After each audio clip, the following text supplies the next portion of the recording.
ও মুসলমান বাবাজি ভাই, আমার আল্লাহ ডেকে বলবেন, হাবিব ও আমার নবী, যাদেরকে তুমি পেশ করেছো আমি আল্লাহ তাদেরকে দেখছি এবং ওদেরকেও দেখতে পাচ্ছি যাদেরকে তুমি চাদরের ভিতরে লুকিয়ে রেখেছো।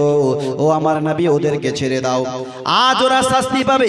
দুনিয়াতে নামাজ পড়ে নাই, রোজা করে নাই, যাকাত দেয় নাই, হজ করে নাই, দুনিয়াতে গিয়ে শুধু মদ পান করেছে, জুয়ার আড্ডায় জুয়া খেলেছে, সারাবের আড্ডায় গিয়ে সারা পান করেছে।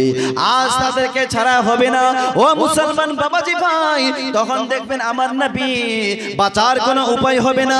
তখন বিশ্ব নবী মাকামে মাহমুদের সিজদায় পড়ে যাবেন আর আল্লাহকে ডেকে বলবেন, মাবুদ তুমি প্রত্যেক নবীকে খাস একটি দোয়া দিয়েছো, মুস্তাজাব দোয়া দিয়েছো রব্বুল আলামিন।